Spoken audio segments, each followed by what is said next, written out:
সাঁতরাতে সাঁতরাতে নাগ নাগিনীর সাপের দ্বীপের কাছে আসে। এইখানেই ওই কালনাগ আমাদের লালমণি ও নীলমণি চুরি করে নিয়ে এসেছে। আমাকে তা উদ্ধার করে ফিরিয়ে নিয়ে যেতেই হবে।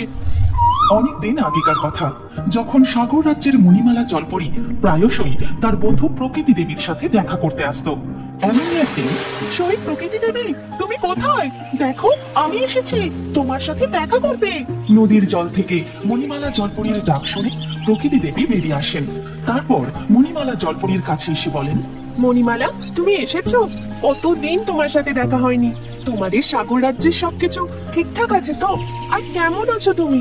হ্যাঁ প্রকৃতি দেবী, আমি একদম ঠিক আছি, আর আমাদের সাগর রাজ্য একদম ঠিক আছে। ঠিক তখনই প্রকৃতি দেবীর বন্ধু টুনি পাখি সেখানে হাঁপাতে হাঁপাতে উড়ে আসে। প্রকৃতি দেবী, আমাদের জঙ্গলে এক অদৃশ্য শক্তি বাসা বেঁধেছে। হঠাৎ করে কদিন থেকে রোজ রাতে জঙ্গলের একটি করে পাখি অদৃশ্য হয়ে যাচ্ছে। তাকে আর কোথাও খুঁজে পাওয়া যাচ্ছে না। বলো কি? এ তো খুব বড় বিপদ। তোমরা নিখোঁজ পাখিদের ভালো করে আশেপাশের জঙ্গলে খুঁজে দেখেছো তো? অদৃশ্য হওয়ার কারণ তোমরা কি কিছু বুঝতে পেরেছো? হ্যাঁ প্রকৃতি দেবী, আমরা আশেপাশের জঙ্গলেও তন্ন তন্ন করে খুঁজেছি, কিন্তু হারিয়ে যাওয়া পাখিদের কোথাও খুঁজে পাইনি। আমরা কিছুই বুঝতে পারছি না হঠাৎ করে এই কোন বিপদ এলো। প্রকৃতি দেবী, তুমি আমাদের সাহায্য করো। কিন্তু অদৃশ্য হওয়ার কারণ না জানতে পারলে আমিও যে অপারক, কিছুই করতে পারবো না। তখন মণিমালা জলপরি টুনি পাখি ও তার বন্ধু প্রকৃতি দেবীকে বলে, সই প্রকৃতি দেবী, আমি তো তোমাকে বলতে ভুলে গেছি। আমি কঠিন তপস্যায় এক শক্তি লাভ করেছি। বহু ক্রোশ দূর থেকে আগত কোনো বিপদ ও হিংস্র প্রাণীর অবস্থান আমি চোখ বুঝে বুঝতে পেরে যাই। হে জলপরি, আপনি কি বলতে পারেন এই জঙ্গলে এমন কি কোনো হিংস্র প্রাণী আছে যে রোজ রাতে পাখি শিকার করছে? হ্যাঁ, আমি অবশ্যই বলতে পারি। দাঁড়াও, তবে আমি এক্ষুনি চোখ বুঝে অনুভব করার চেষ্টা করছি। এই কথা বলে মণিমালা জলপরি চোখ বুঝে তার শক্তির দ্বারা জঙ্গলের গভীরে দেখার চেষ্টা করে, আর তখনই সে ভয়ঙ্কর দুই প্রাণীর অবস্থান বুঝতে পারে। কি হলো জলপরি, আপনি এইভাবে ভয়ে চমকে উঠলেন কেন? আপনি কি কিছু দেখতে পেয়েছেন? বলুন না জলপরি। বলছি, দাঁড়াও, সব বলছি। মণিমালা জলপরি ওদিকে জঙ্গলের গভীরে দেখে যে এক গুহায় ভয়ঙ্কর দুই নাগ নাগিন এসে বসবাস করছে। কাল নাগিন, আর মাত্র কয়েকটা দিনের অপেক্ষা। আমাদের সাধনা সম্পন্ন হলেই নাগ দেবতার থেকে ইচ্ছাধারী নাগ মণি লাভ করব। তখন আমাদের শক্তি 100 গুণ বেড়ে যাবে। এই পৃথিবীর কোনো প্রাণী আমাদের হারাতে পারবে না। তুমি একদম ঠিক কথা বলেছো কাল নাগিন।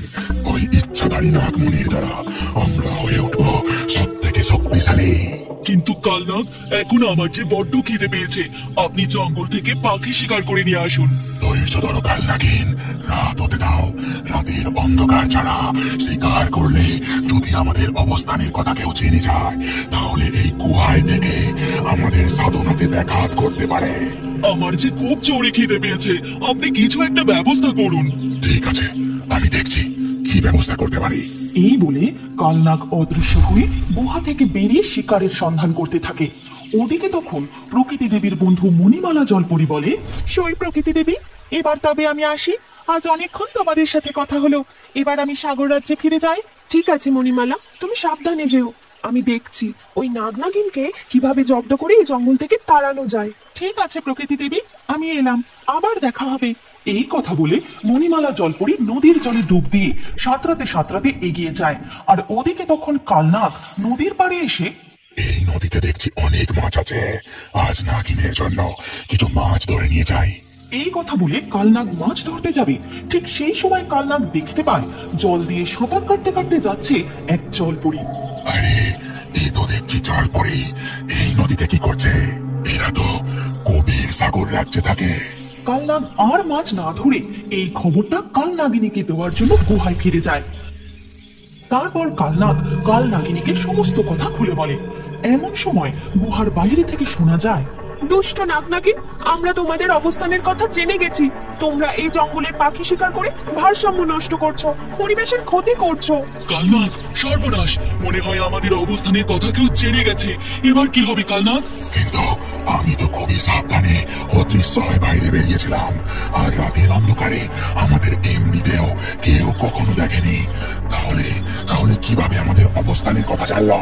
ওদিকে প্রকৃতি দেবী জাদু করে গুহার মধ্যে এক ঝাঁঝালো ধোঁয়ার সৃষ্টি করে, আর তা নাগ নাগিন সহ্য করতে না পেরে গুহা থেকে বেরিয়ে আসে। তোমরা এক্ষুনি এই জঙ্গল ছেড়ে চলে যাও। তোমরা এই জঙ্গলের অনেক অনিষ্ট করেছো। এটা কিন্তু ঠিক হলো না প্রকৃতি দেবী, তুই আমাদের সাধনায় ব্যাঘাত ঘটালি। না হলে আমরা আর কিছুদিনের মধ্যেই ইচ্ছাধারী নাগমণি লাভ করতাম।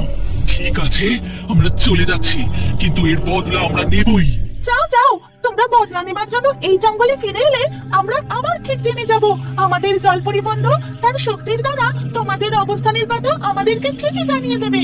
ও, তার মানে ওই জলপরি আমাদের অবস্থানের কথা জানিয়েছে। কালনাগ, আপনি ওই জলপরিকে ছাড়বেন না, ওকে উচিত শিক্ষা দেবেন। ঠিক আছে নাগিন, এই কাজের শাস্তি তো জলপরি পাবে। এই কথা বলে নাগনাগিন সেই জঙ্গল থেকে বহু দূর চলে যায়। পাখিরাও আবার শান্তিতে বসবাস করতে থাকে। এরপর কেটে যায় বেশ কিছু বছর। সাগর রাজ্যের ওই জলপরির দেশ থেকে আমরা অনেক অনেক সোনা দানা হিরে মুক্ত বহুমূল্য রত্ন লুট করে এনেছি।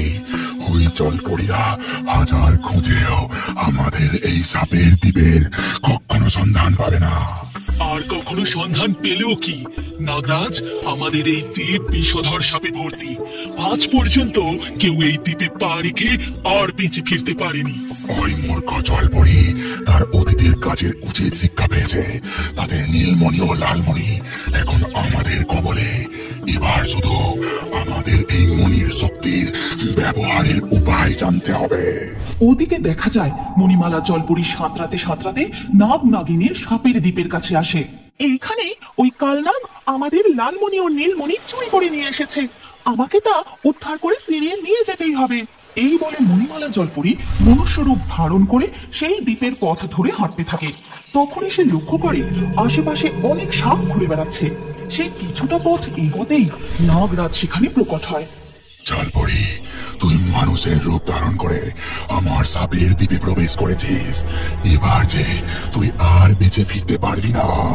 এই বলে কালনাগ তার মুখ থেকে বিষাক্ত ধোঁয়া বের করে। আর সেই বিষের কারণে মণিমালা জলপরীর অবস্থায় ফিরে আসে। আর তখনই আমি আর সেই কালনাগ নেই, আমি এই দ্বীপের রাজা হয়ে উঠেছি। ওই সব সাপ আমার প্রজা, আর আমি হলাম এই দ্বীপের নাগরাজ। সাপেরা, তোমরা জলপরীকে ঘিরে ধরো। নাগরাজের আদেশ শোনা মাত্রই সাপেরা মণিমালা জলপরীকে ঘিরে ধরে। ছেড়ে দাও দুষ্টু কালনাগ, আমাদের যে সমস্ত সম্পদ তুমি চুরি করে নিয়ে এসেছো তার সমস্ত রেখে দাও, কিন্তু এই লালমণি আর নীলমণি আমাকে ফিরিয়ে দাও।